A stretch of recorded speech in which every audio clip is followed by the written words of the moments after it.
1, 2, 3, testing. To our listening and viewing audience, we'll be up with Byron Dell in just a few moments, so stand by momentarily, and he'll be right up and speaking next. The next speaker up is Byron Dell. We'll be right back with you in just a second. Continue viewing the broadcast. LiveOnLocation.tv is a broadcasting company. Thank you for viewing this.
Because I would probably move around. I will do that. I've done this before. I will do that. You want me to sit down and sit in announcement and all that kind of stuff?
Our next speaker is Byron Dell. Now, I met Byron down in the Health Freedom Conference in Ontario, California, and his speech there was phenomenal.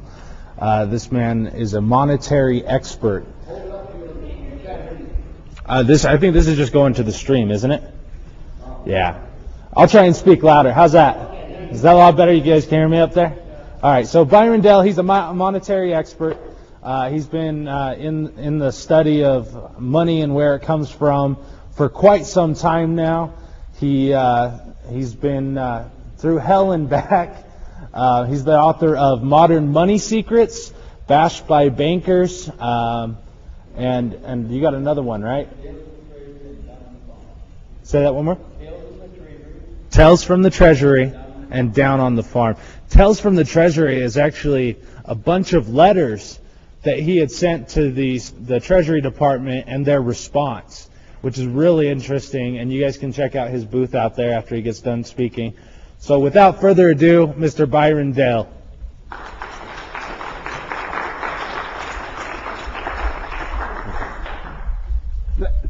Thank you very much. It's a great privilege to be here. I particularly enjoy this one more than any place else I've been, and I'll tell you why. These are one of the few guys that said they invited me only because I had a workable solution. And I'm kind of different than most people you'll meet because I'm a very solution-oriented person. I don't believe that you have a right to complain unless you can tell a better way to do it. And I get so tired of everybody telling me what the problem is and nobody tells me how to get out of it. I was stuck one time in the ditch and a guy come along and said, "Man, you're really stuck. Man, it looks deep. I hope you have good luck, and I sure will wish you luck," and he walked away. Didn't help a bit to get out, did it? And see, my life is probably a little different than most because I started out as a very ordinary person. I grew up and I was kind of a wild kid, liked to have a lot of fun, never did anything illegal or I don't think even immoral actually, but I had a lot of fun in that. But didn't particularly like to read, but I loved to go out and have a lot of activity. Got a granddaughter just like that, and it kind of scares the heck out of me. And then I got older, and one day I was playing ping pong with another girl, and this girl walked by, and I'll never forget that moment as long as I live. I watched her walk clear across the long hall, and I said, I have never seen, that's the classiest girl I've ever seen. I watched her a little longer and said, but she's too classy for me, went back to playing ping pong. You know, I've never changed my mind about the first part, but I did the second part, and that's how I met my wife, Judy Dale, who has been with me all this time for 48 years, I think now, and I guarantee you we've been through hell and back, and that's true. Because we started out right after we got married. We got 160 acres from my dad on a contract for deed. We got another 160 acres of land that came with it. Is it going okay? We're going to put you on this. So, and you'll still use that. Okay. You just go ahead. All right. We're just going to get them set up so that the audio will be broadcasted on the audio. You know, I can't think of everything, though I sometimes claim I do. All right, that should be good. Just talk and see if that's... It makes no difference. He come up with a solution, though, didn't he? And that's what everything, this is what we all should be doing. He's working on solutions. Or we hope he did anyway. Okay, and thanks to my wife who worked hard with me, and we spent a lot of time working our whole life. And we, as I told you, we started out kind of small. We worked hard and we grew, thanks to some help from several people who both taught me how to do things better and helped me understand a lot of things. And we ended up 18 years later with a 5,000-acre ranch worth $1 million on paper. That's when I began to understand there was something clearly wrong, because it was so obvious we produced wealth out of the ground every year. I mean, in fact, I don't know about you, but I've noticed grass grows every year, almost every time. And you know, it's a funny thing, if you turn a bull out with a cow, they almost always have a new calf, and you have new production next year. Well, if you do all these, how come we collectively get deeper and deeper in debt? How did we get $57 trillion in debt in a nation that does nothing but produces wealth? And so I started studying this, and I was pretty busy at that time, but I had a son that just graduated from high school. And forgive me if I get a little emotional, because we traveled 1,500 miles to get here, and all night, one night. And I never do good on this particular part of my speech when I'm tired, because this was not exactly one of the most pleasant times of our life. But as I began to understand this, one day my son graduated from high school, and I was out asking him a lot of questions about things that I wondered if he learned in high school that I didn't. And one day he looked at me and said, "Dad, I don't have a clue what you want to know. I've never even thought of such things. I wasn't taught anything about it for sure. But I'll tell you what, I can see you really into this and really want to know something. So I'll tell you what, I'll make a deal with you. If you promise not to ever ask me any more questions about this subject, I'll run your entire ranch for 3 months. Then I'm going to go to college." And I said, "Are you serious?" And he said, "Yes." And I said, "Son, you just made yourself a deal." And I went in the house and started studying. And I read every book I could get my hand on about the Constitution, about money, about the history of money, and I've called everybody that I could ever think of that I knew anything about that subject, and I've studied it ever since. So then, after we'd done quite a little of that reading, and like I said, I didn't even like to read, so it wasn't exactly one of the things that I thought was just fun. And I used to call the state library, and I called them so much that pretty quick they recognized my voice every time I called, and they'd say, "Oh, Mr. Dale, what do you want to know today?" And I would tell them, and they said, "You got any names of any books or authors?" And I said, "Heavens no, that's why I called you." And they said, well, we kind of think we're starting to understand what you're trying to figure out. So in a week or so or whatever it took the mail to get there, I'd get some books in the mail. Obviously, I didn't read them word for word, but I seemed to know the difference between wheat and chaff. And I began to really understand. And so then one day I was talking to Judy, and I asked her, I said, I wonder what would happen if we wrote to the Treasury of the United States and asked them some of these questions. She said, the only way I know to find out is write them. So she sat down to typewriter, and we worked up a letter, and I didn't learn to type till I was 49 years old. So we sent them a letter, and basically it was 13 questions. I'm going to only deal with the first few. What is money? Where did it come from? And how is it created? And Russell Monk, the General Counsel of the United States Treasury, wrote me back and said, and as they said, this is the second book I ever put together. It's called Tales from the Treasury. And it's a compilation of letters that I and a couple other people wrote to the United States Treasury and others, and the answers they give me. And it's just the way we wrote the letters and just the way we got them back. And Russell Monk said, the actual creation of money always involves the extension of credit by private commercial banks. In other words, if you do not borrow, there is no money. He went ahead and said that you may want to know you may want to know whether the bank is the one getting the benefit of the new money, since the bank owns the new money. In other words, they own all the money all the time, while the customer, you and I, has merely borrowed the money. The bank does indeed get the benefit of all the new money. And the truth of it is they get the benefit of most all the money. Okay, now, my first question, the first thought popped in my head, and it took me actually several months before I actually understood all the letter he wrote. But my first question, I wrote and asked him, another point I need to clarify, if money is only created by extension of credit and a book entry, where does the money come from to pay the interest on the borrowed money? And he wrote back and said, money for paying interest on borrowed money comes from the same source the other money comes from.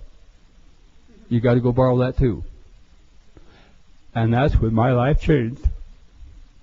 Because it was very obvious to me that if you got to borrow all the money you can use, or anybody else can use, and then you got to borrow the money to pay the interest, that's a one-way trip to bankruptcy, isn't it?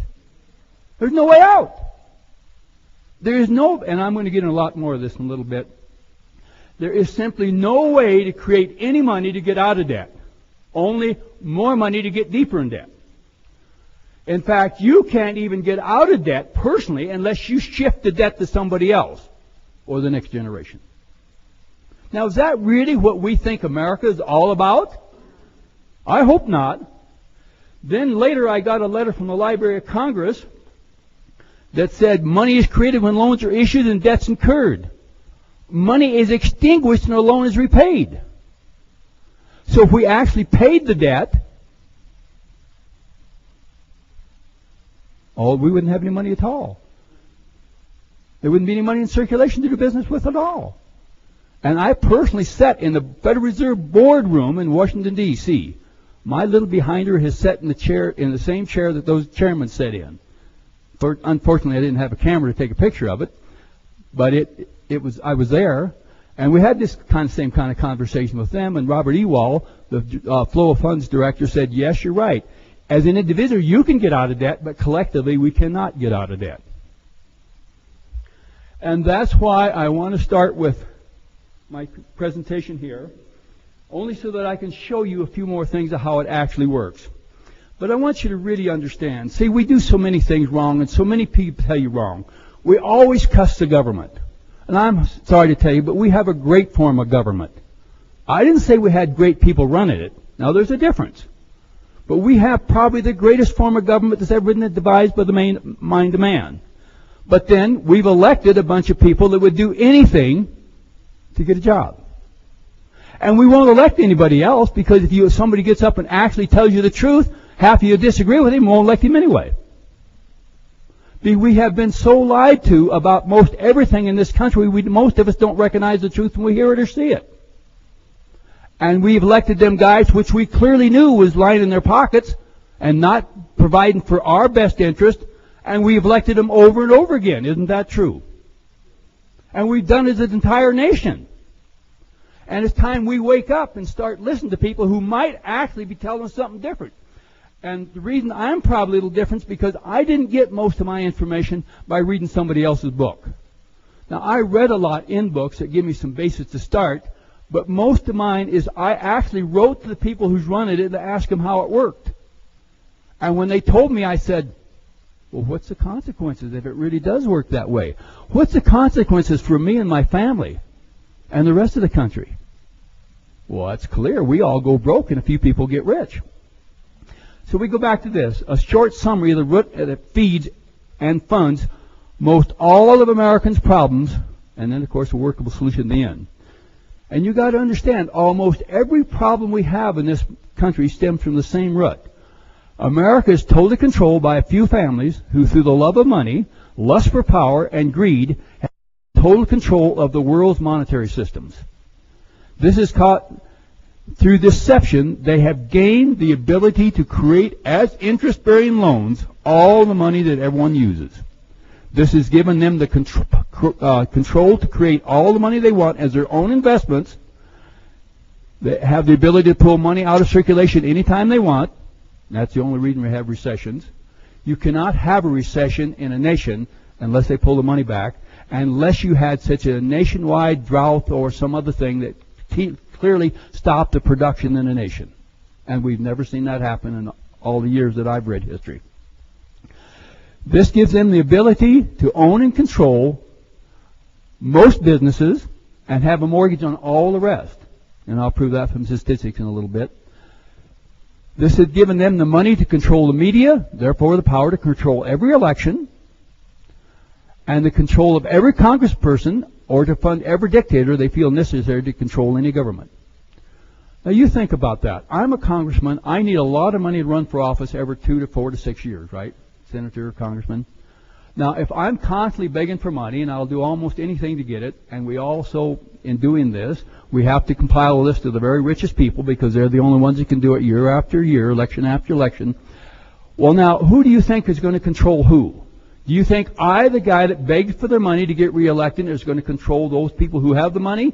Or do you believe the people who could contribute their own money and fund me year after year and election only if I do their bidding? Which one do you think could really control here? And it's so obvious if we stop and think about it. Money is power, and you have to realize that. It operates on certain principles. Misuse of those principles will destroy a nation. John Maynard Keynes said the surest and most subtlest way to destroy the existence of any basis of any society is to debauch its currency. The only way you can debauch currency is, and that means to make it corrupt and immoral, is to change it from evidence of wealth to evidence of indebtedness. And that's what they've done to us.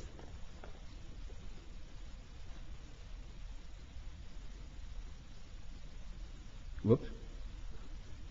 Couldn't get it to go, and when it did, it really went. Well, come on, you. There we go.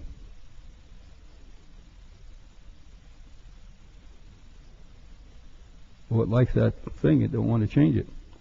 When it does, it bounces. Anybody in this room knows how to really run this thing?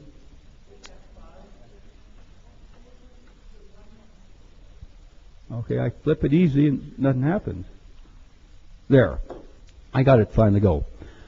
And this is one of the things you really want to understand. Many things have been used for money.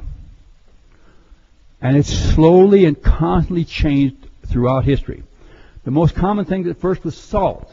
They used that, pay the Roman soldiers because salt is such a preservative, and they didn't have refrigeration and everything. They've used cattle, they've used tobacco, beads, gunshots, wampum beads, most everything. Then they've used gold and silver. And these things all have one thing in common. They was representation of wealth or were wealth themselves. Now, as long as we used barter, there was an unlimited supply of money because we had it. If we'd made it and we had it to trade with, we all had it, didn't we? And we had to have somebody that also done the same thing and we couldn't trade. Once we went to gold and silver, and each time they've changed the monetary system, they've tried to find something more convenient and more workable. So then they went to gold and silver, which was very good in concept, but the truth of it is there was never enough of it for a total medium exchange. And if you read history, you'll find out only the rich had the gold and silver money. Well, then enters the banking system. And that's where we got in trouble, because everybody that I read on this tells me that is our whole banking system started when some rich people decided they wanted to do something. They didn't want to take all their gold with them, so they stored it in a vault with a goldsmith who did that stuff to make a living, made ornaments and stuff out of it. And he had a vault, and he kept it. And then he realized that, well, wait a minute. People really chose his paper receipts over the gold and silver because they never come back and asked for it. It just sat there. When they got some more, they put it in there too. And, people have a tendency to look for profit. Have you ever noticed that? And one day a guy come in and asked for a loan. And he looked at all that gold that nobody ever got and said, well, I think I could make you a loan. So he loaned some of that gold. Well, now, see, we have changed the whole total concept of money. Because now the new money that he was actually increased the money supply, but did not increase the gold and silver. And he increased it as a loan. Well, then, of course, he saw it was a much better way to do it, because after all, they just used my promise to pay him back anyway. And so therefore, and it says right in here in the Modern Money Mechanics, once the bankers learned they could loan their promise to pay, they knew they got the keys to the kingdom. Now, they didn't add that last part. That's mine. Because once you can create money as a promise to pay, you've got it made. And now let's think about the profit in that. If I loaned you the piece of gold at 10%, I could only loan you one piece of gold. If I got 10% a year, according to the rule of 72, it would take me 7.2 years to double my money.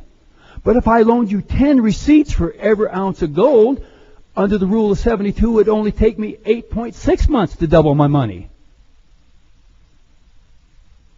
And then when you get it to where you never have to make a payment of that promise, like they do now, because up until 1963, all our paper money in the United States had the words, well, pay to the bearer on demand. X number of dollars. The dollar was defined as a weight of gold and silver. So a few years ago, a friend and I sued the Federal Reserve Bank of Minneapolis for payment on their notes. I sent them a note that said, actually two of them, because the first time they didn't pay any attention to me, so we sent them a second one, and that time they did.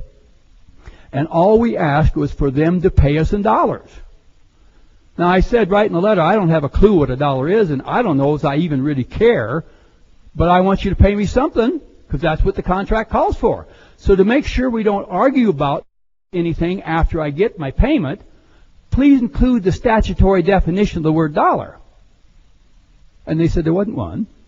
And we don't have to pay you, because when they made our promise to pay legal tender, it became the payment for the obligation we owe. Now, how many of you think you'd do really well if you could go around town and buy everything with a promise to pay that you never had to pay? And they said, well, yeah, we know we owe you, but we aren't going to pay you, and we don't know what to pay you.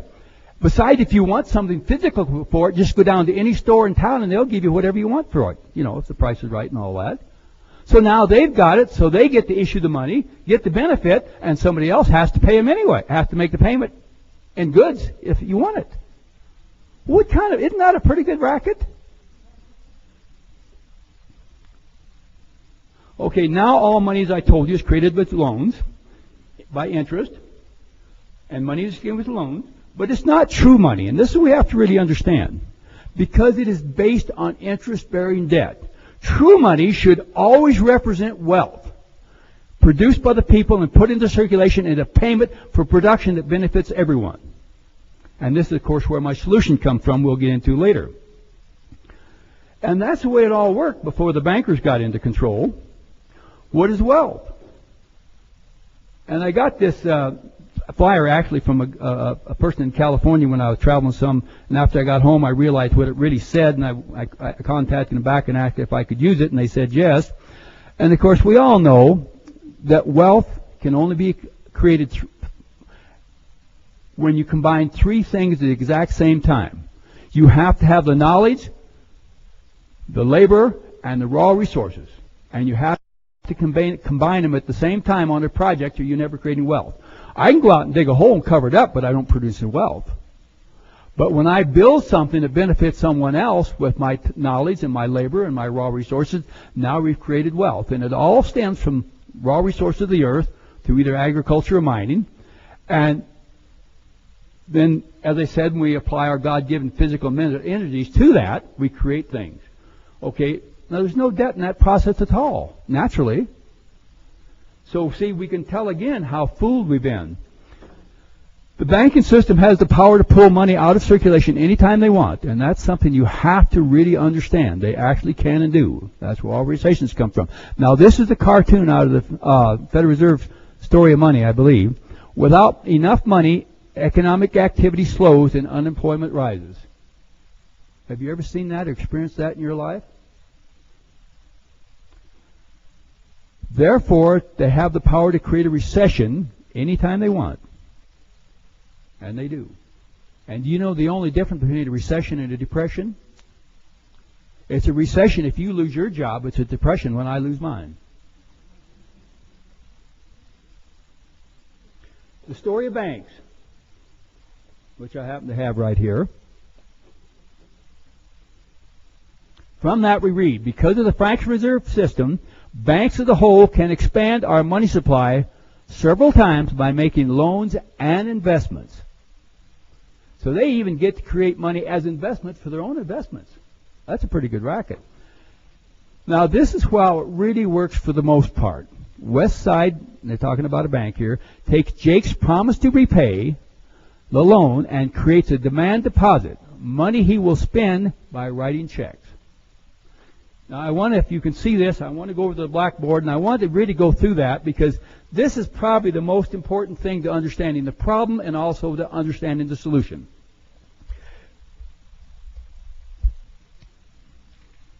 Because now I learned this from a banker. I took an accounting course one time, and I asked the teacher exactly, well, how do the banks keep their books? And he said, I don't know, but it's different than I'm teaching you. But my wife happens to be an executive in a bank, and so when I get home, I'll find out exactly, and I'll come back and tell you. I went through several bankers, and every one of them agrees this is how it works. This is what they call a T-chart. Now, when you want to get a loan, you go into the bank, and you sit down, and you talk it over, and when he decides that you've got enough know-how to run whatever you want to do, and you've got enough collateral to back it up, he'll agree to give you a loan. So we'll just say that we're going to borrow $1,000. Now, to do that, he requires I sign a promissory note, the signed promissory note. Okay, now that's promising to pay him back that much.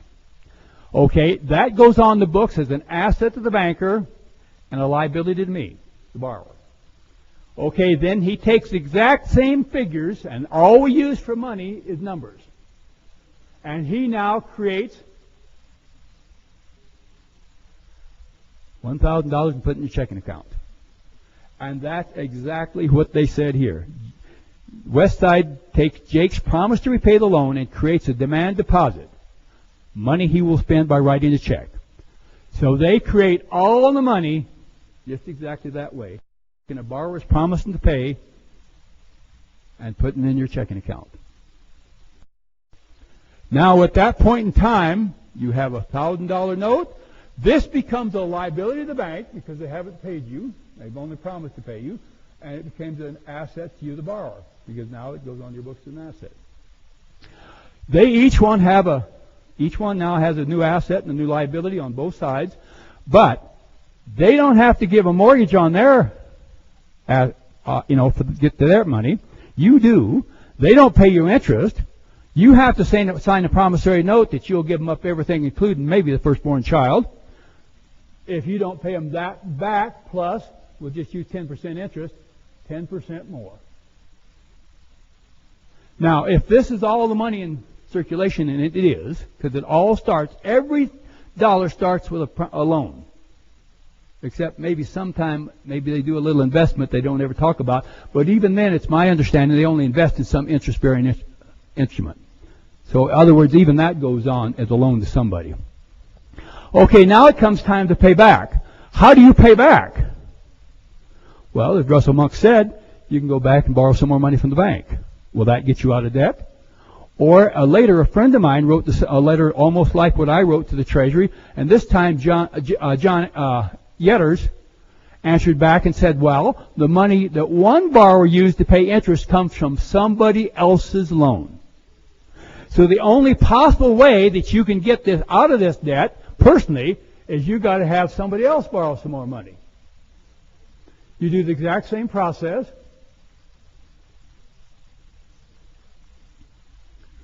Okay, now the only way I can get out of debt, I don't know anybody that borrowed money because he didn't want to spend it. How about you? Don't they all borrow it and then spend it? So that money goes into circulation, and it could go maybe someplace else. Maybe it went over here in another loan without. So now what happens is, this guy's got the debt. This guy's got the money, and I've got the debt with no money. Now I have to capture all the money back, plus the interest, which can't be created until somebody else borrows. So then if I now then capture this money back from this guy, so now it goes out of his account, I have to also capture now at this price, it'd be an extra 100. So now I go here and I get $100 out of this account, which leaves him $900 left. And now I come over here, now I've got 110 in my account, or 1,100 rather. Now I can get out of debt. But only if I switch some of the debt to this party. And the only thing that keeps this system going is by constantly switching debt to somebody else and to the next generation. Every generation has to get deeper in debt to keep this system going. And of course you see that all the time. And of course you remember, if enough money goes to any third party, then it's harder to capture back to get out of the debt. And if it goes to the people in the financial system for a reward, now somebody has to go broke. Somebody has to have a bankruptcy, probably about 1 out of 10 that gets loans in order to keep the system working also. In fact, I talked to a banker one time and we went through this, and he actually agreed this is exactly the way money's created. So I said to him, if that's true, where's the money come to pay the interest? He said, I don't know, I never thought about it. Got to come from someplace, everybody pays it. I said, I agree with that, but where does it come from? Because it can't come out of the original loan because there's not enough to get out of debt. He said, I can see that, but I don't know, I have to think about it. So I said to him, does at least 1 out of every 10 loans you make fail? He says, every time. And sometimes the guy fails first that I least expected to fail. And I said, you don't suppose that's where the money comes from for me to pay the first guy to pay his interest, or the rest of the 9 guys to pay their interest? And he said, oh my gosh. And when I left him, he was still scratching his head saying, I got to think about this, I got to think about this. A few years later, he got out of the banking business.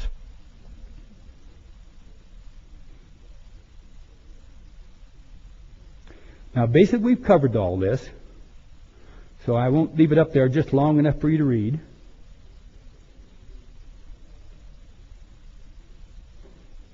And again, this goes through here because I wanted to really get you to see it, and you see it here, it's all spelled out. I'll leave it long enough because a signed promissory note becomes an asset, placing the numbers, and to really understand all money is numbers, look at your billfold and look at paper money.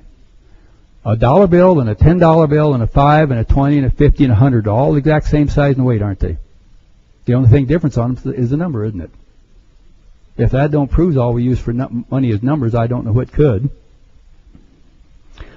Now this is, again, I really want you to go through this because here's the actual diagram. And see, this isn't actually correct, and I didn't know that at the time I put this in my book. I like everybody else, or hopefully everybody else, I learn things constantly about this system. One thing I've learned, that there is nothing more confusing and put out there purposely to confuse people than there is about the money system. And also learned that all words are used in 3 ways: to entertain you, which I hope I do a little of that, to inform you or deceive you. And you better think about that every time you hear somebody talk or every time you read something. Were them words used primarily to entertain you, to inform you, or deceive you into something else? And I find that many times our politicians only use them words one way. Not because we have a bad government, not because we don't have a really good form of government, because we've allowed some very, I don't know just exactly what to call them, but people who really don't care how the result turns out except for them. We go through the same thing, and of course we go down. And see, this is based on the 10% reserve. And of course, once you spend the money, the other person gets the money with no debt. And then when they spend it, it goes back into the checking account. Now, they say on the reserve basis that the bank loses its reserves. When you actually take your money out of your account, they claim they paid you. And the bank loses liability to you. But when that same money hits a second bank, then they gain a brand new liability, but they don't gain an asset. Yet they tell you that all books have to balance, and that's impossible.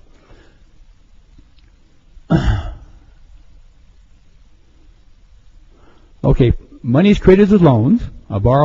For the borrower to repay, he must go into commerce and capture both the principal and the interest needed to repay the loan. When the borrower sends his check to the bank, the amount needed to pay the interest is taken out of the borrower's account, and that money is extinguished and destroyed.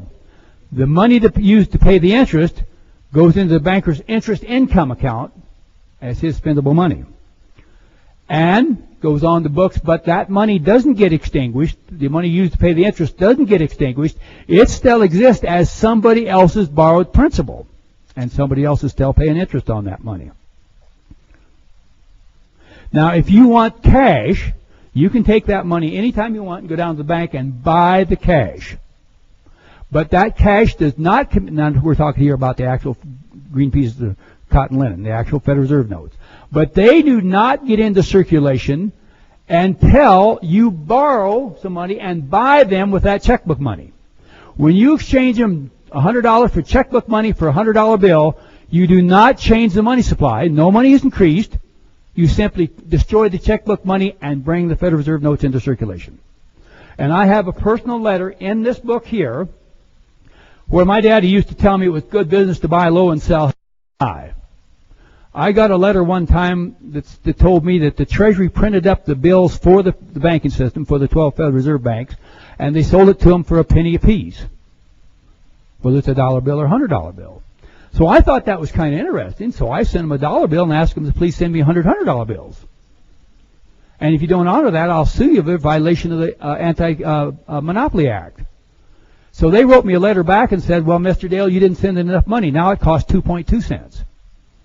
But you have to understand, the banks have to put up collateral equal to the face value of the money. So if they get a $100 bill, they have to put up collateral, $100 worth of collateral, which is basically government securities. And there's 4 things they can put up collateral. They can put up government securities, gold certificates, special drawing rights certificates, which are the weighted average of the G country's currencies, or eligible papers described by statute. So I researched into that, and that is basically the note that I give them an agriculture person to borrow money.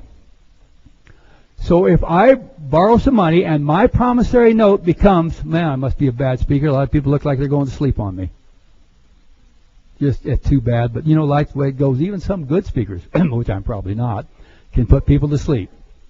And so I studied that, and I thought about that, and so what I did then is I sent him a check for $412 and asked for $2 million with $100 bills, and I sent him the collateral. People had given me notes for certain things that we talked it over, and they said, yeah, let's give this a try. And then they wrote back and said, we at the United States Treasury are not authorized to print and deliver paper money directly to the people. We can only deliver it to the banking system, and that's it. So, this is the way the system works. And of course, as I said earlier, once the principal is always destroyed. And see, when you have a recession And 85% of the people I still got their jobs. They're still making their payments and doing everything else. Every time you make a loan payment, the principal of that gets destroyed. The interest lives on. Okay, now if the bank don't continue making loans, that in itself keeps pulling down the money supply. Because that money's going out of circulation and not being replaced to a banker. Now, I personally had quite a conversation about 9 months ago, maybe now, with a guy that worked in a national banking bank. And he said, we got lots of money to loan. We just can't find qualified borrowers. So therefore, they won't loan. Well, if they're not loaning and we're all 85% of the population is still paying the loan, the money supply is actually decreasing, not increasing. And of course, you understand now, if the government borrows lots of money, we could have money without having personal debt, only because the government has borrowed that money collectively for us. That's why it looks like so many people can get rich and get out of debt, when actually they just shift the debt to somebody else. Money created in interest-bearing loans has severe monetary consequences. When all money is created as interest-bearing loans, it creates economic servitude. I don't know if any of you ever read the Bible or ever heard about it, but it clearly says there that the borrower is a servant to the lender. And we all know that's true. Because if I spend you some money, I lose control. You've got it, that's the end of it. But when I loan you money, you always have an obligation to perform for me in the future, don't you? You have become my servant, one way or another. Money needed to pay the interest can only be created by another loan of principal. Therefore, the interest debt is never really paid. It is just shifted to another borrower and keeps, or to the next generation, and keeps growing forever until the system collapses. A study of the World Institute for Economic Development at the United Nations University reports that the richest 1% of adults own 40% of the global assets in the year 2000. And the richest 10% of adults accounted for 85% of the world's total wealth. The bottom half, the world adult population, owns barely 1% of global assets. The richest 3 people have assets that exceeds the gross domestic production of at least of the 48 least developed countries. That's your consequences of having money based on interest-bearing debt. Now, I just recently got this. A friend sent it to me over the internet. Who owns the wealth and holds most of the debt in America? The total 1% of the households own 34.6% of all privately held wealth. The next 19% own 14.9%, and the bottom 80%, the salary workers, the wage workers, and the people who actually do most of the work, they fight over the other 50.5%, and believe it or not, most of them have a mortgage on it. Now it says the total consumer debt, 73.4% is held by the bottom 90% ranked by income. 26.6% is held by the richest 10%. So see, they get the benefit of the money, all those who work with the banking system and who get the benefit of the system. In fact, one time a banker from England wrote that there was an argument, well, people might not like this, and he said, don't worry about it. Most of the people that have the ability to understand it will simply move to the side of the benefits, and the rest of them will just bear the burden and never understand it.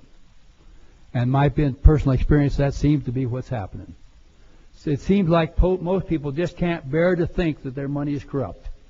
They work so hard for it, they want it so bad, and everybody I know wants more of it. They just don't want to admit that that's the root of all the problem. Now, it's not the money that's the root of the problem. It's the fact that all money is put into circulation as interest-bearing debt. That's the root of every problem we have. Now, this is ownership of all traded stock by zip code wealth, by average income on tax return. New York City, guess where all the big banks and the financial firms stem from, have the top 1%, 40% of it, And the bottom, New Mexico, they only have, a very small percent. So see, the most of even in the stock market comes from the benefit of the money. Now here, wealth distribution. The bottom 90%, most of their wealth is tied up in their home. And most everybody has a mortgage on that too. The top 1%, very little of it, only 9.4% of their total wealth is held in their home.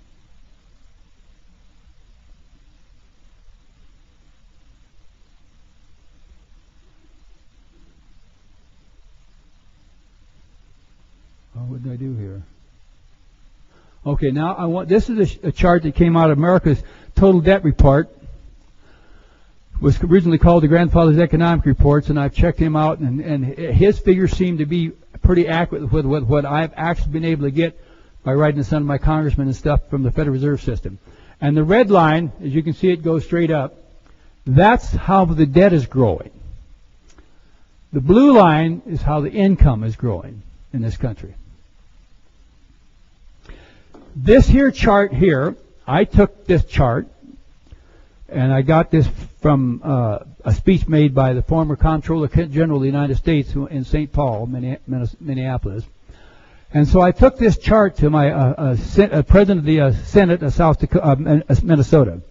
And I said to him, he's a banker, and I said, man, I'd like to get a loan from you. And he got really nervous. Actually, I approached him on the elevator, and the woman was in there, and she got so nervous she couldn't hardly stand it. So we got out, and I said, well, I really don't want to get a loan from you. I just want to give you my financial statement. So I said to him, my total assets are $38,000. My total debt is $57,000, and my total unfunded obligations is $54 trillion, and my money supply on hand is $7.7 trillion. And he said, heck, man, you're already broke. And so I said, well, if you change them same figures from thousands to trillions, that's the financial statement of the United States of America. And I got these right out of his speech and off the internet, and the money supply I got off the website of the Federal Reserve Bank of New York City. Now this chart I worked up from figures I got off the Grandfather Economic Report. I actually sent this chart to a guy I know in the Federal Reserve Bank in Minneapolis, and I have an email that he says those figures look accurate to him. If you start over on be on your left, the first column is in the black is what the average income of American family of four was in 1990. The red is how much interest load they had. Not debt, just interest load on the debt. In 2005, the average income went up to $43,500, and the total interest load on a family of four went up to $30,654. By 2016, the interest alone will be $1 billion greater than the total consumer income of everyone in America. And we see that happening. And there's no way to reverse it unless we change our monetary system. Now, the guy I sent that to, he wrote me back and said, well, your figures sure look accurate to me, but you left out a very important thing. You forgot to include how much the assets rises. And I said, well, I wrote back to him, well, it really don't make a difference if I buy a house for $100,000 and I'm making payments on it, because I borrowed the money. If it don't make a difference, it goes up to $200,000 because I can't obtain any of that value that got unless I sell the house or borrow against it. And even if it goes up to $200,000 or $300,000, if I can't make my payments, I still lose the house. In fact, all it really does to me increases my expenses column, because if the price goes up, the taxes go up. Now I owe more taxes on it, and I have no more income than I did before. And see, this is what really inflation is all about. It doesn't come from too much money chasing too few goods. What it comes from is the interest on the money. And bankers have to have inflation, or they'd run out of assets to loan on.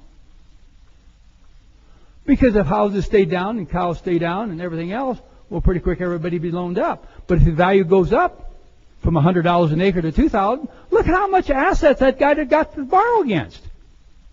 And they have to have it, or he couldn't possibly keep the system working. You didn't hear that over the news lately, did you? Now, this is the solution. There is only one solution to this entire mess. We can't go without money in our society, and we all know it. So there's only one thing you can do. We've got to take the power to control the money system away from the banking system and put it back in the hands of the people. Only then will we be able to restore to the states and to the people the rights and freedoms guaranteed them under the federal and state constitutions. The United States Constitution states that Congress shall coin money. And people get that all confused because right away they jump to the conclusion it's got to be coin, gold, and silver. If you do the study at that time, the word coin was used a lot as to coin leather, coin land, coin paper. And in fact, if you really look at it, that word in the Constitution is used as a verb, not as a noun. It was something, an action they were supposed to do. It wasn't saying a noun that this is a coin. No, it was an action the government was to do. And they was to coin money. They was also provide for post offices, post roads.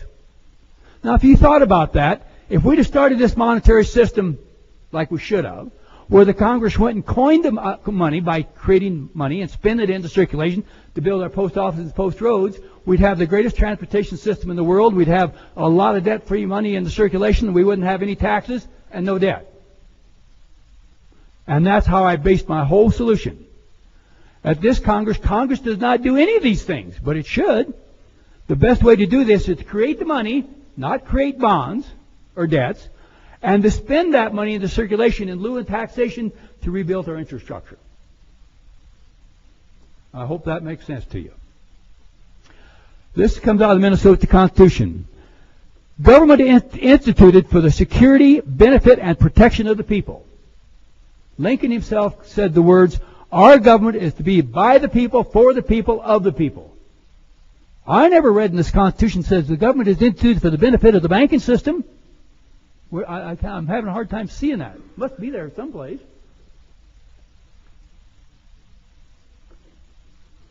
Now, this solution should actually be done on the federal level.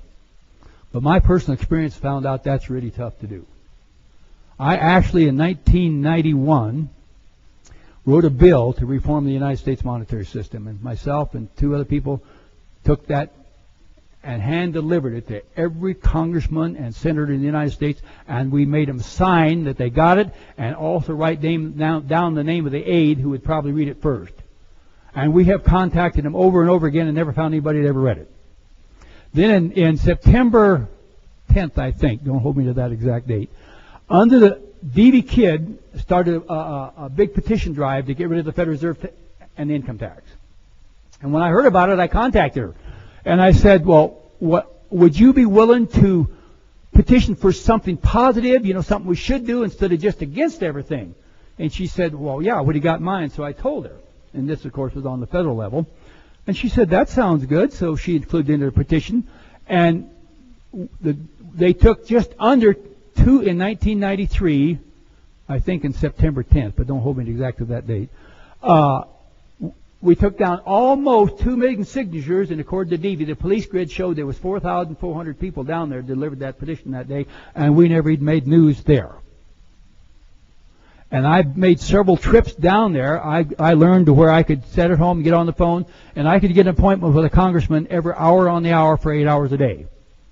So I'd drive down there and be there and start Monday morning and have a meeting every hour on the hour for 5 days, and then I'd go home. Of course, that found out I didn't have enough resources to keep doing all that. But anyway, that's the whole principle behind this. Then later on, I come up with this idea. I had a friend one day that called me up and said, Byron, you've got to listen to the Minnesota Transportation Department. They're being aired on TV, and I did. And during that hearing, at least 50% of them said that we've got to find a new and innovative way to fund transportation, because we just can't do it the way we're doing it. So we figured out, it took me, I've worked on this bill 14 years now. We've had 3 hearings on it. I've had as high as 15 sponsors on the bill, but haven't been able to get it passed. And it's basically a new and innovative way to address the funding shortfall and provide safe and sounding funds for Minnesota bridges and roads without taxation. And it's a very simple process, because what we do, and of course, it took me a while before I understood that we have a dual banking system. we have both a state-chartered and a federally chartered banking system. The state-chartered is controlled by the state and run by the state, and the federal is chartered by the federal and run by the feds. To do this, we would simply enhance a current banking practice of creating money as investment. Banks can expand money, our money supply, through loans and investments. The story of banks, Federal Reserve Bank of New York City. Now, this is an actual email I've got from the FDIC. I contacted them because the revisor down at Minnesota legislator said, well, even if you got the bill passed, the FDIC wouldn't allow you to do it. I said, what do they do? What do they allow and what don't they allow? He said, I don't have a clue. Well, if you don't have a clue what they do, how would you know what they wouldn't do? So that gave me the idea, and I went home and I started calling, and I finally got a hold of this Rodney Heck down at the FDIC. And he told me this, and then I took it down and told some legislators, and they said they wanted it in writing. So I said, well, how do I do that? So I went home and asked my wife, who's got the most brains in the family. And I said, well, how do I do that? And she said, just do it down like we do down at the office. Just write him an email and ask him for confirmation. Sounded good to me. So I wrote him this email. I want to thank you for taking the time to visit with me yesterday afternoon, 1:24:05, and send you this follow-up memo to confirm that I understood our conversation correctly. When I asked you, could a bank create money as investment as well as a loan, and if so, what could they invest in? He replied, that's a hard question to answer. It depends on whether it's a federal bank or a state bank. He also said, maybe it depends on how big the bank is. I said, if it were a state bank, what would be the controlling factors?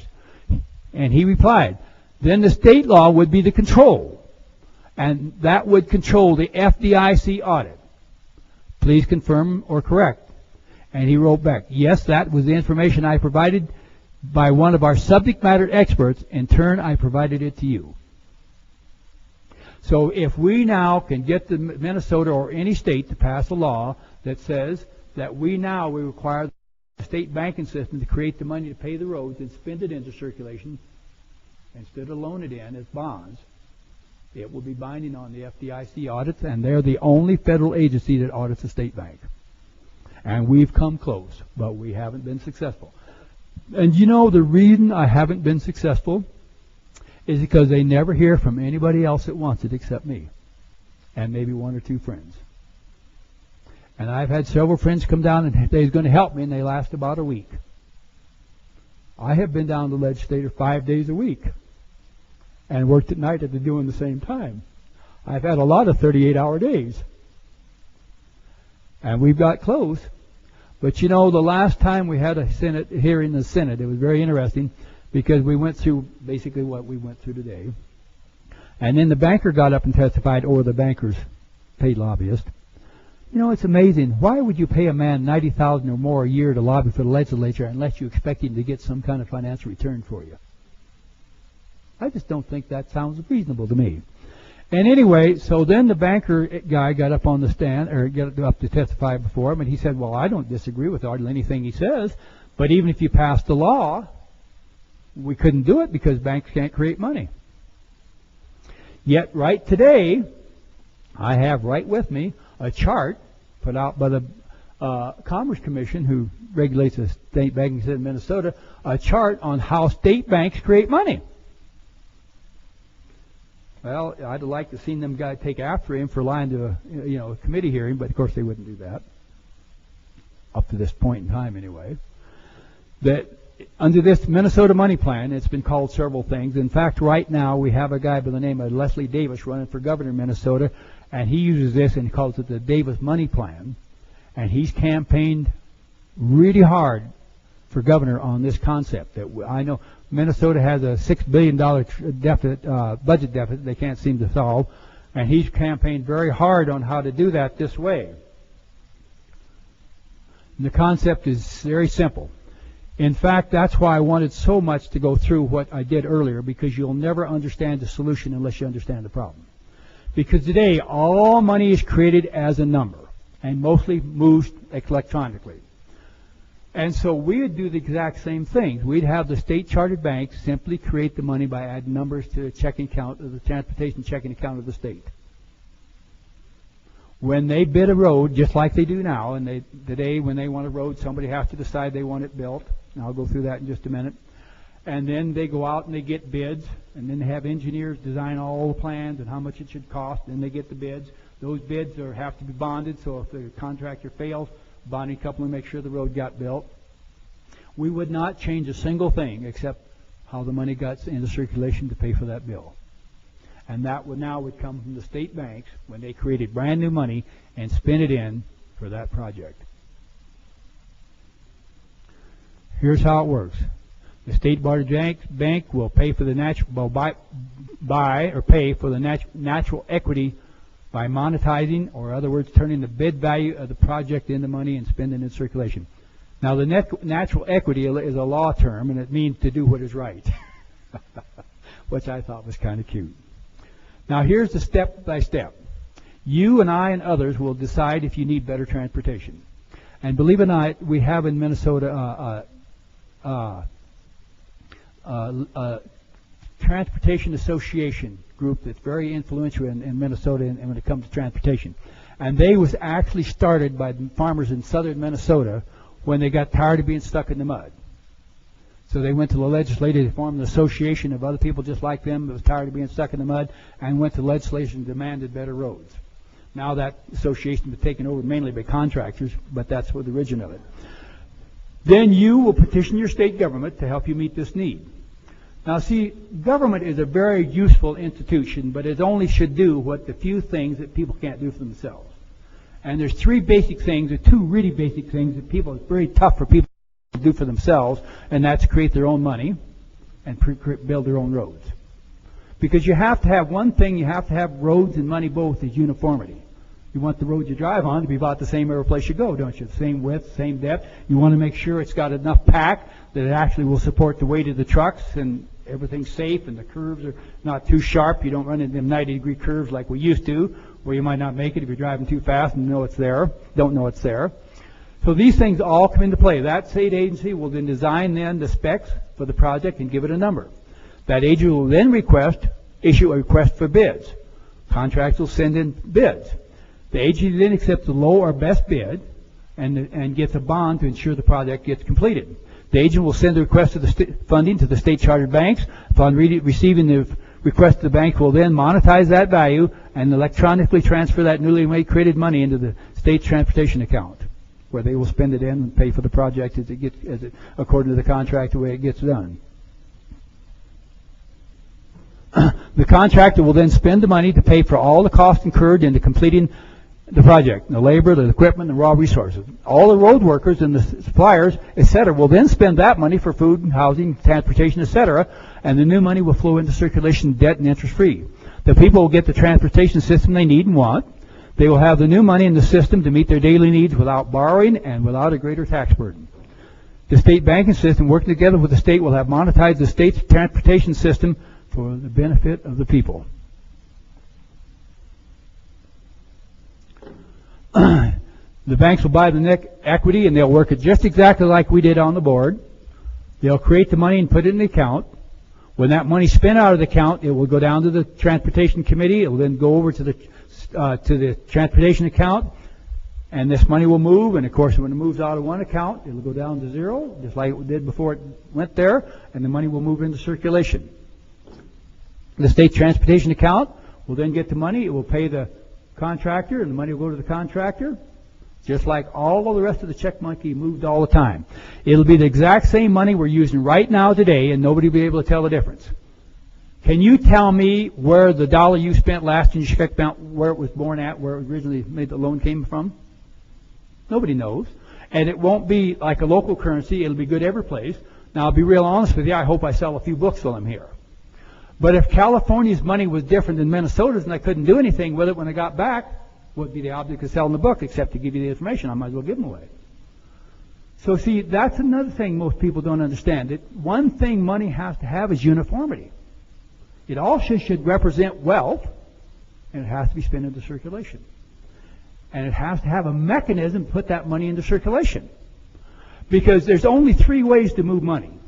You can spend it, you can loan it, or you can gift it. And each one has a separate set of consequences. Because if you spend money in, you get a certain consequence. If you loan it in, you get what we just saw, not too good, consequence with interest. And if you give it away, you destroy the incentive to produce. So now when you spend it in, you also have to be very careful what you spend it in. Because if you spend it just for wars, what would you have? Just wars.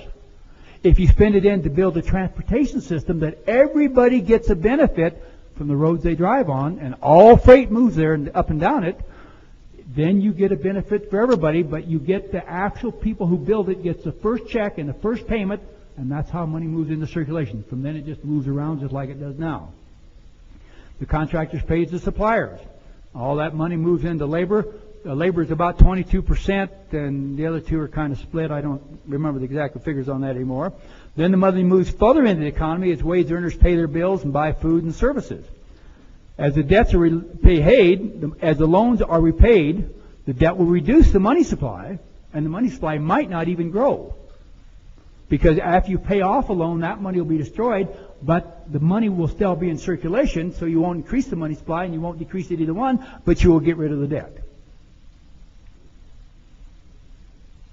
Almost all roads and bridges and airport and transportation systems in the United States are owned by the state and local governments or government-created agencies who are responsible for construction and maintaining them. Each state has a state Department of Transportation, as do most countries and cities, counties and cities. There are 4.4 million miles of road in the United States. We'll round this off to 4 million. The United States needs to spend about $140 billion a year to maintain current roads at the current physical and performance conditions. There are 999,241 bridges in the United States that are either structurally deficient or functionally obsolete. And we know that real well in Minnesota because we had one of ours fall down on Highway 35. Minnesota has 141,614 miles of road, and the average costs around $35,000 a year to maintain them. Lots of them need to be rebuilt and upgraded. With the passage of the Minnesota Transportation Act, and that's been called several things, Davis Plan and the Minnesota Money Plan, $4,956,490,000 will be created and spent into circulation to cover just the maintenance cost. And you could create that money and spend it in with no debt, no taxes, no bonding. And spend into circulation, not including the money that would take to build and upgrade them. At 6% sales tax, $4,956,490, that much money will generate $297,389,400 in sales tax for the state. Now, I had a banker I met in in Nebraska, that said when money first comes into circulation in a city, it moves between 5 and 7 times before it moves out or gets destroyed. You know, if you borrow more money. Okay, now this same thing would happen. Now, if that generated this much money in sales tax that went once, what about if it turned 5 times? It turns out the state would get almost half that money in its call for some sales tax, and the money would still be in circulation because they spend it. You have an unbelievable worker system that can be implemented. There's a plan and a method and everything, and all you have to do is get 51% of the legislators to actually care about their country, and you can have it done in any state.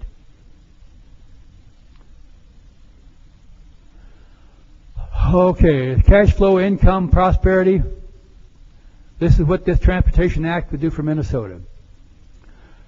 This came from, the other day, this chart's only about a week old. The other day I really got to thinking about this whole sales tax and all the benefits and how it all worked. And so I had a friend of mine contact the Minnesota Department of Transportation and asked them exactly what it cost. And this is based upon the actual preliminary engineering design and from them for a mile of road. It averages out to about a total of $2,064,810 per mile of road. So if they rebuild all the roads, that much times 141,618, it would be $292,406,003,340 of total new money you'd create. If you did it over 10 years, then it'd be just a tenth of that each year that would go into circulation as new money without debt or taxes. Then, of course, you get all the taxing power from that, the sales tax. This don't count income tax.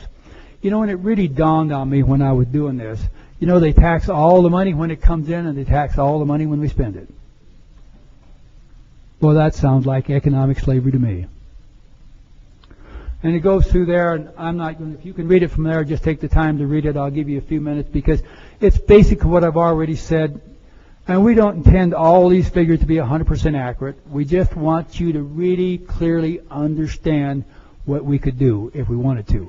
If we, the people, would get proactive instead of reactive, and we would actually start out to take their power away and take their money control away from them in a way that we could actually implement and produce and quit worrying about what they're going to do to us tomorrow, in 10 years we'd just have this all straightened out and we'd be out of debt and we'd be free. And you know, maybe if the congressman didn't have to beg the banking system for all the time for the money, maybe we'd even have some honest congresspeople. And the nice thing about the states, it's a lot easier to get the state legislators than it is the federal legislators. That's the only reason I started working on the state plan. And it took me quite a long time, at least probably 3-4 years at least, maybe more, to actually get this all boiled down to where I giving this presentation today. Because it took me a long time. When I first started out, the only thing I knew was in the 1980s, my sister-in-law worked in a bank. And at that time, California issued some warrants. They was in financial trouble just like they are now, and they issued some warrants. And one of them hit the bank that she worked in South Dakota. And a woman wanted to deposit it. And she said, well, I don't have a clue what this is. I don't know what to do with it. I'll have to go see the president. So he looked at it and said, oh, that's just one of them warrants from California. Just throw it in the vault as a non-cash asset and put the money in your checking account. I knew right then that they could create money and they could do it on anything they wanted to. So that was the first concept I took down to the legislature. And they didn't understand what I wanted, but there was a woman named Schumacher that she took an interest in me. And believe it or not, the biggest reason she did, because her husband's name was Byron, she got a kick out of it. That my name was Byron, and here I come in with all these new ideas, and she liked her husband, thought he was pretty innovative, and she said, you know, I think that's cute. And by golly, she started asking me questions, and I'll be the truth, I didn't have half the answers.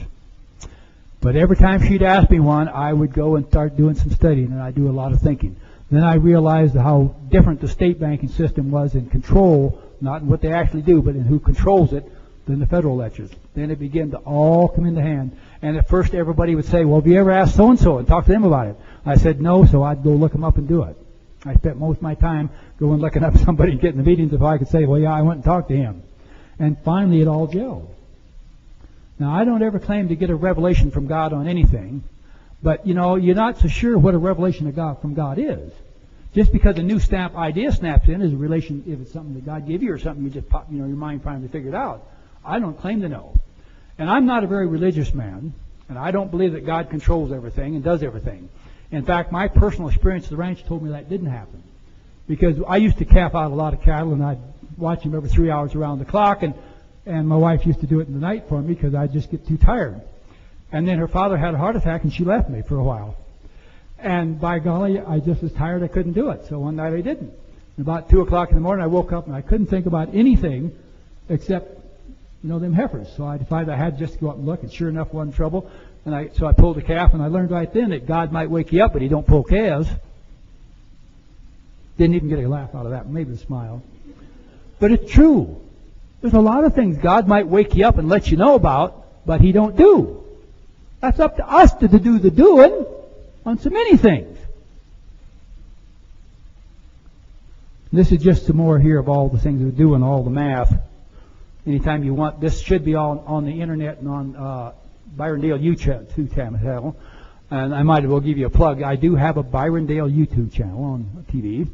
And only because a young fellow met me, and this is an interesting story, because he called me up one time looking for he found I was the only person he could find in Edina, Minnesota that might be a Ron Paul supporter. And so we got into this money thing, and before we got through the conversation, he hung up and he said, Man, I've met the biggest nut I've ever run into. This guy is plumb crazy. But he works for a security outfit, and he had a lot of time at night, to study, because he only has to walk around the big building 2 or 3 times a night. And his mind wouldn't get the go of it, and he got to thinking about it and got to studying, and he went on the internet and he researched, and he did some more research, and he said, my golly, this guy isn't a nut. He really does know what he's talking about. So one day we got to know each other a lot better, and there was a bunch of us standing there talking together, some of my closest friends, and we was talking about YouTube and stuff, and he said, well, I could do that. I'm sure I could do that. So he went out and spent his own money, bought some pretty good camera equipment, and actually took some speeches I made and had me actually do a few speeches in my living room, and he put them on YouTube and on YouTube channel, and he called it the Byron Dale YouTube channel. And then we have a website called wealthmoney.org, and he redid that and updated it, and now we put these kind of things on the website too. And I did a recent radio program the other day that the guy was such a neat guy, because he said, when we got through, he said, I've never heard anything like this. I don't know what to think. And it contradicts a lot of things I thought I did know. My first reaction is to reject and call you a nut. But he says, you clearly, it's no question, you've done a lot of research. You seem to really understand what you're talking about. And I got a lot of documents to do it. And I think I missed one out here. This is really interesting. I think I missed it. Maybe it's still here. But this is the Federal Reserve Purpose and Function Book. And it says right in here on page 6, paragraph 3, all banks' deposits are a form of credit. Basically, they represent amounts owed by the banks to depositors. They come into existence by exchange of bank promises to pay customers for various assets which the banks acquire. Currency, promissory notes of business, consumers, and other customers. Mortgages on real estate, and government and other securities. Well, if you can buy everything with a promise to pay, it looks to me like you get everything free. Especially when I know from personal lawsuit that they never have to pay. Now, by gosh, if you can get everything for free, I don't think anybody in the world can compete against you. And every bank is a business for profit. Now, you and I are going to compete in business. I get to create all my own money, and you guys got to borrow it all from me to do business. Which one do you think is going to be the most successful business person here? I think it's pretty obvious, isn't it? Now, I'm going to quit here. And then I want to stop right here, and I want to open this up for questions. Because I want you to really think about it, and the only reason I put this up, and I didn't mean to put it up this quick, because when you come to a solution, it's not enough just to have a solution. You must be able to implement it. And almost 50% of the people in this room and 50% of people that come to this conference will think I'm crazy and say the only solution is go to gold. And I can verify you, and there's the figures up there, that's mathematically impossible to do.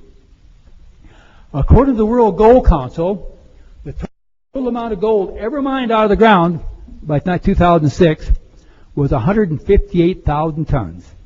That math is all there.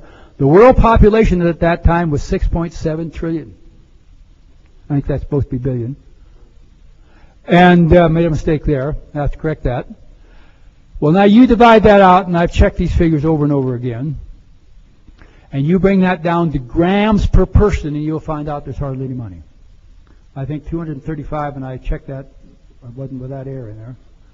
Okay, now if you do the exact same figures with just the United States population, you'll come down with a total of $5,259.52 of gold per person if the weight of gold was 15 point whatever it was the last time when Roosevelt changed it after he took all the gold away from the people. So that would give you a total money supply of $1.6 trillion. And I guarantee it'd be impossible for the United States to get 100% of the gold supply. But even if they did, there's some more math. Our total debt is 59 trillion, growing every day, on down.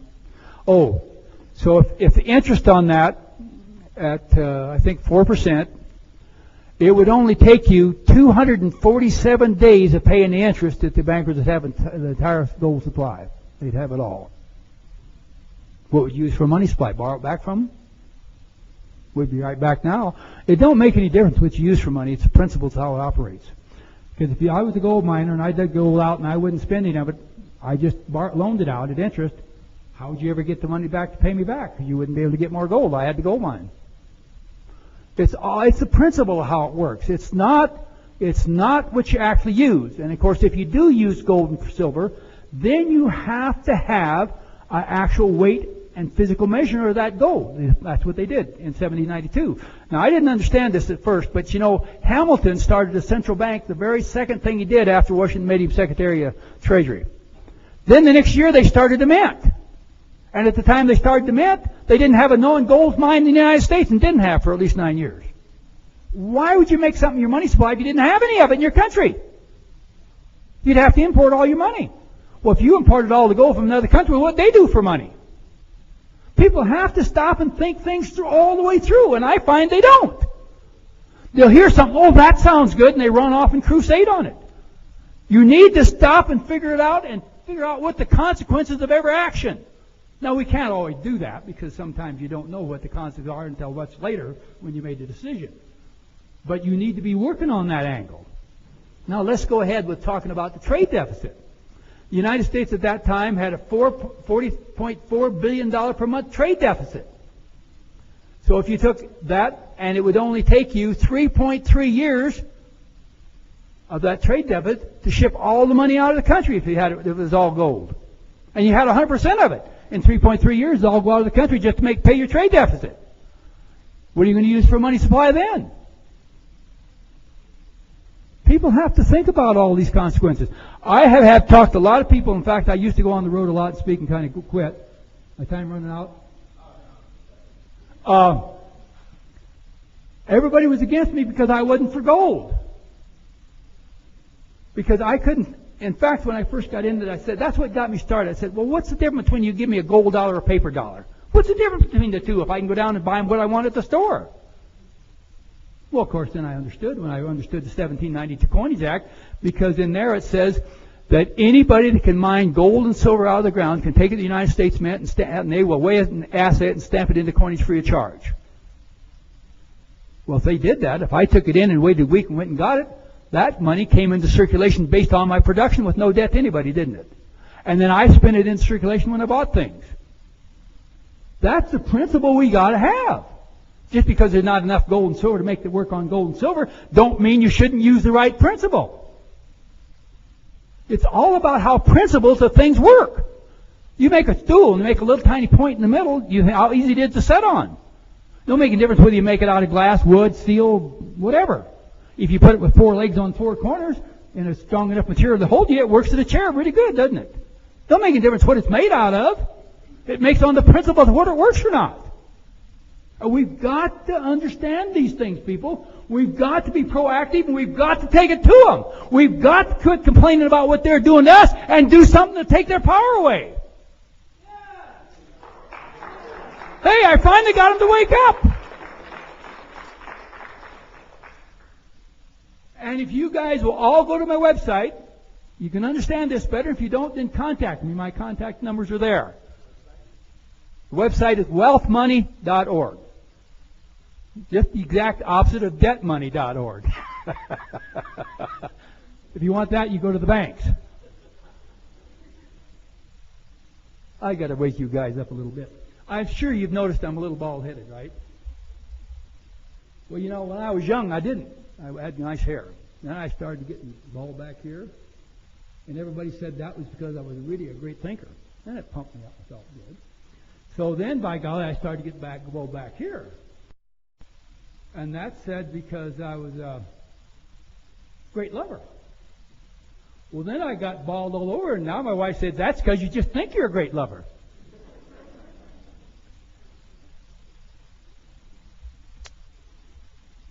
Okay, now, let's get back in. Is there any questions from anybody on this subject?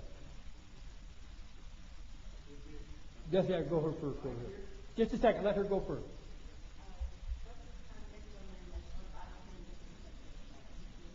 Yes, I had a friend contact her, and he contacted everybody he could in Washington, D.C., and she was the only one that answered.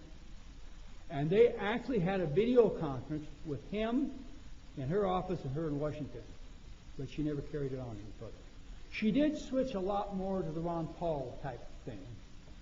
But the trouble with Ron Paul, he's got everything right except his monetary policy. And I don't mean to say that against Ron Paul, because I met Ron Paul personally way back years ago in the 80s when I was speaking in the 90s. Way back in the 80s and 90s, and I come across really believing he was a really honest man. And let's go here just a minute. I'll take this question and I'll finish with that. Go ahead. Sure, I can do that. Oh, okay. Please go up to the mic to ask your questions. And when you get there, I'll go ahead. But see, Ron Paul likes to say, well, the problem is there's too much money. Well, if there's too much money, how come we keep borrowing more from somebody else that don't have it? And most people I know have a problem with the shortage of money, not too much. And then, I used to wonder why they always said, well, we decrease the money supply, it makes the rest of it worthless, or worth less. I could never find a logical reason why that would be true. Then I got to looking into it, and with gold, that is true. Because under the first act we had to establish gold for money, the value of a dollar was 24.7 grains. Today, at $1,200 an ounce, a dollar of gold is 4/10 of a grain of gold. It's about a little bit bigger than the end of that thumbnail, and about twice, 3 times that thick. Well, now, if I bought a sack of potatoes from you and we put 24.7 grains of gold on with the 10 pounds a sack, well, we'd figure that was fair, and that was it. A few years later, I put on 4/10 and you put on the same amount of potatoes. You don't think you would have got cheated? But see, that doesn't happen with numbers money or paper money. Go ahead, you got the question. That is my question, is what would you replace the system we have with? If you was in charge and you could just change the money system, what would you do? I'd have the government create the money and spend it into circulation. So it would be just a computer entry and paper? Well, yeah, why not? Nothing wrong with paper. But it'd be the government, and we would do away with this Federal Reserve system. Absolutely. Okay. And now I'd only let them do it, not the fund wars and that, but to rebuild the infrastructure and build it up. Now, you wouldn't have to necessarily keep it all the roads. You might upgrade the electronic grid, electrical grid. But when you do it, you can't tax the people for it, and you can't charge them a lot unless they actually do the physical work. Then you pay them. See, because then, like the roads, that's the nice thing about the roads. After you build it, everybody gets to drive on it free, right? Well, if they rebuild the electrical grid, then electricity should be cheap. Because then you've actually paid for it when you created the money.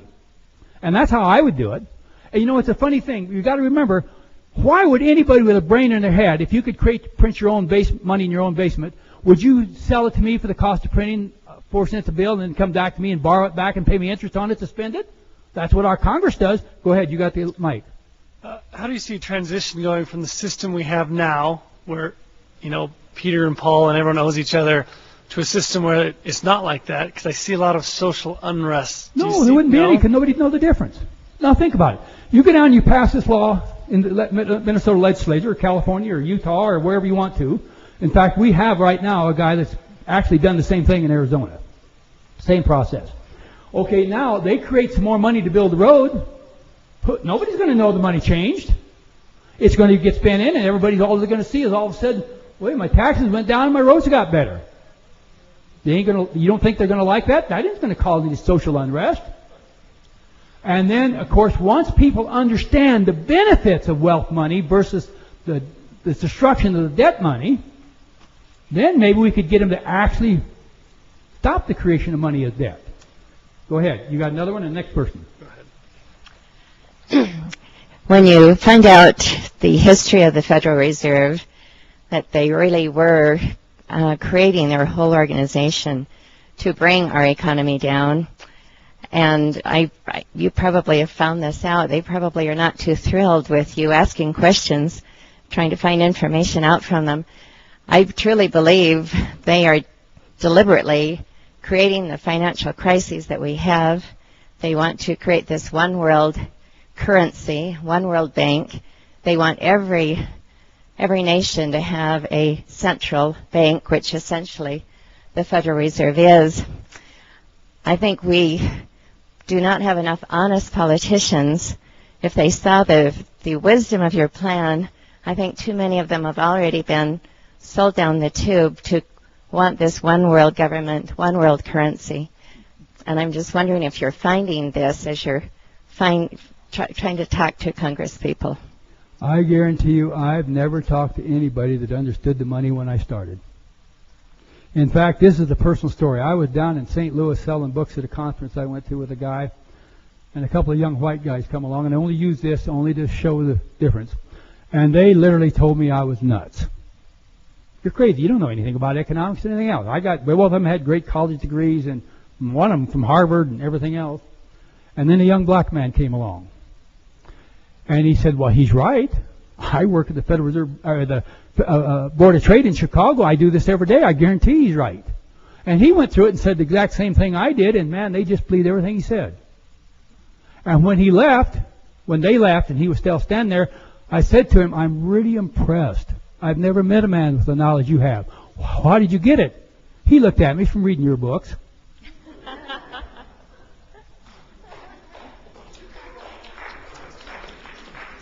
Yeah, my question goes to what the gentleman was just saying up here about basically the transition between the old money from the Federal Reserve and the money be printed there, and if there's going to be any type of upheaval moving to a new currency. Now, the people aren't going to know the difference in the money. They're going to be spending money. But the people who own the banks are going to know the difference, and that's the blood of the beast. I mean, they back the oil. They back several currencies around the world. That's, tied in with the military-industrial complex and all that. They're all one big group together. So what type of upheaval would you see from the people behind the scenes, the banksters who really run the show? What would you see from them? Oh, they'll scream and holler and maybe shoot a few people, but there's always more of us than there's them. Got to crack a few eggs and make an omelet. I think you do. It's amazing to me, and I see this so front. And I have a friend that works with me. In fact, he's the first guy that ever come up to me and said, Byron, you really make sense. Could I help you? Tommy was the second. The rest of the people wish me luck. And the thing that makes him so mad, he went to Vietnam and he got wounded and he's got the medal and everything. And he said, they sent me off as a kid with a gun and expect me to shoot people, and they don't even have the guts to go talk to somebody who wears a tie. Now think about it. Who's the most dangerous? A banker that would pack a gun, if it comes right down to it, than you and I who really understand that we've been robbed. And just go back to the Oath Keepers. Now, if they really kept their oath, they wouldn't foreclose on a single person ever. Because the law is very clear. A man cannot benefit by his own corrupt actions. Go read the court cases. Our banking system is a con and a fraud from day one.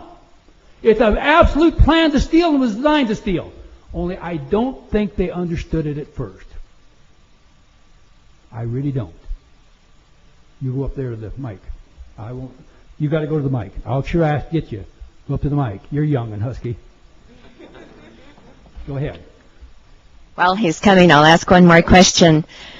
My understanding is so much of our infrastructure has already been sold out to other countries. We have a company from Australia building turnpikes. We have a company from Spain that is planning to build this Trans-Texas corridor. I think so much of our infrastructure has already been sold out. I'm just wondering how we can possibly bring it back to even do what your wonderful plan could possibly do. See, but I don't agree with that. Now, I think that's true in some states, but I know from Minnesota they haven't sold the road. I don't know about Utah. I'm clearly not an expert in every state. I want you to understand that. If I have any expertise at all, it's only in this subject here. I'm the only guy that knows a whole lot about something that nobody else is interested in. Go ahead, and then I'll get back. I guess what I really want to know is, how do we make the transition to a federal government printing the currency? Because first of all, a state can do it. No, you got it backwards. The federal government's the only one that can actually. The Constitution is very clear that Congress should coin the money. They should provide the money, not the state. So the states are going to do the bank, and they're going to do a deposit, transfer, whatever, and they're not going to touch the paper currency, right? Well, they won't. No, they won't touch paper. I mean, based on what you're saying, do it all saying. electronically, just like you do now. Right. Most people I know get their check electronically. Does anybody here get your checks electronically from your work? Direct deposit, they call it.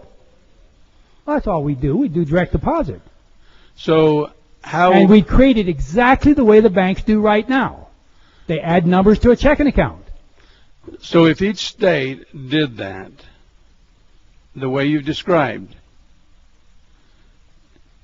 how does that affect what the federal government is doing The with federal the government roads? isn't doing anything. The federal government creates no money at all in any way. Okay, the Federal Reserve Bank then. Who cares how it affects them? You really care? Do you think my heart really bleeds for them?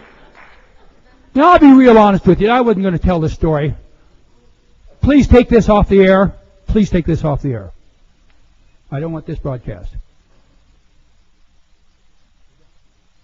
I wasn't going to tell you the story, but I'm going to now. I know what they do. When we first started this, I challenged them. I did just exactly what I read in the book. I created legal money that they could use for collateral to create brand new Federal Reserve notes. And I've had it tell me in court they could do it. They didn't like it. They sent 42 cops to my house, and they beat me over the head with a kettle bottle and took everything we owned one day. It took my wife a full day to just figure out what the heck they'd done with me. Doctors testified in court they should have killed me when they hit me at the kettle bottle. They should have killed me when they beat me on the fist until I was so black and blue and puffed up and couldn't even recognize me. When my mother and my wife got to the hospital, they didn't even know who I was. They wouldn't have if they hadn't knew it was me.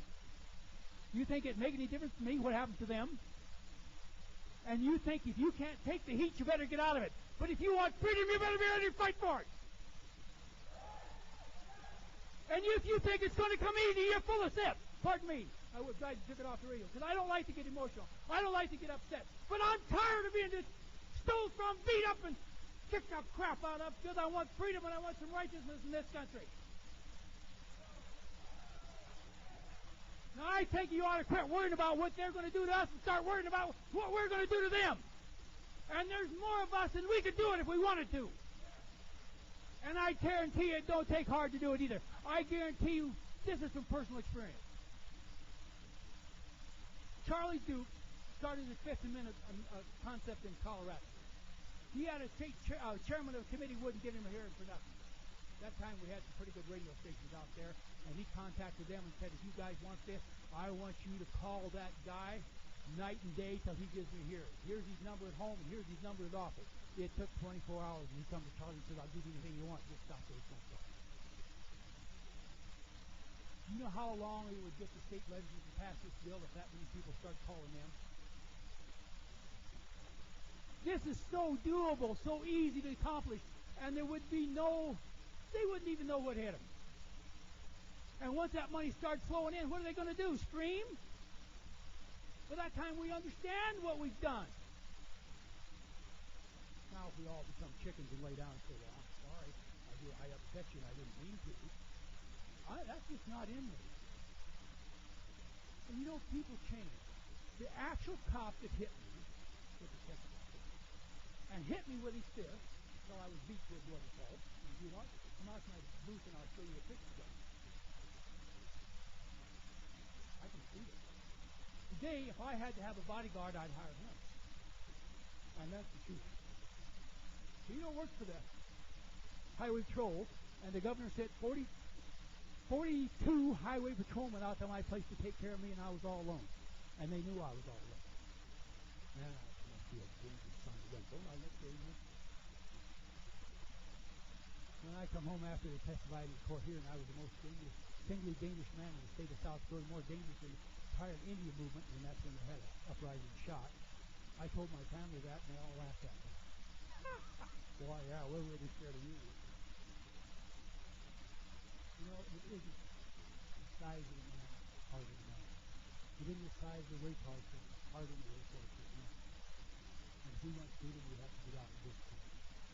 We have to quit worrying about what they care or what they will do. And if you don't want it, you won't get it. And they just not what you want.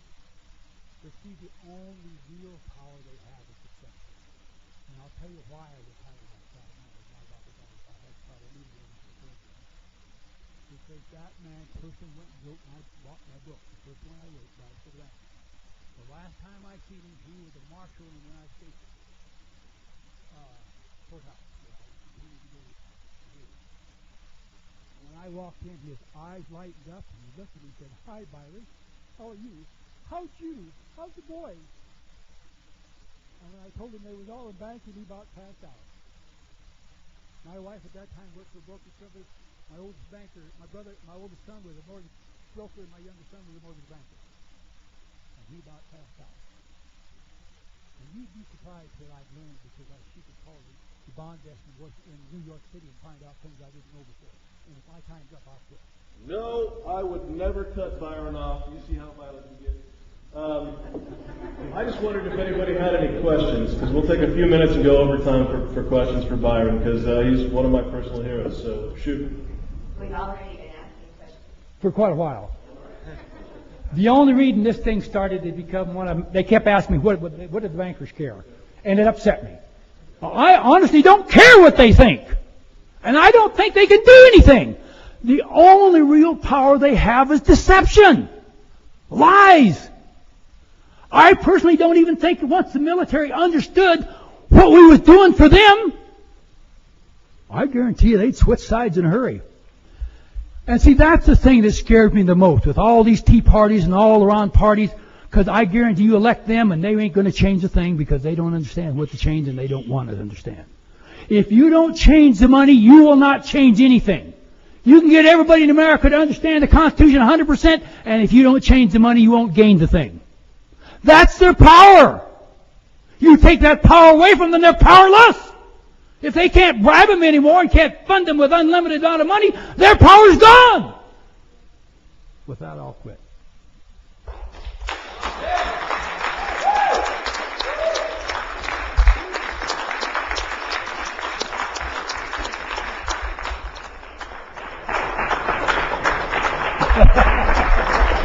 I guarantee I'm not going to do a single word. So, yes, go ahead.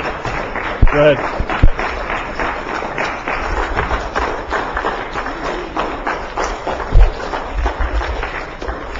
All right, guys, we're going to break for lunch now. We got about an hour. Come back for Mark Stevens. Very, very, very interesting stuff. I can't wait for you to hear some of his ideas, especially with some of the micro transmitters that he's going to be talking about, where we could all have a micro transmitter in our yard. The FCC couldn't touch us, and we could have our own radio broadcast. So anyway, we're going to have a lunch break. We do have some extra meals that we pre-purchased. If anybody's interested in going upstairs, sitting down with Byron after he calms down, and having some food with the speakers. Oops, excuse me. Go ahead. Just right outside here on the booth, and they'll tell you. So if you guys are interested, again, in eating with the speakers upstairs with us, just right outside, there's about 10 tickets, I think, that we have free. Thank you, and be back in an hour.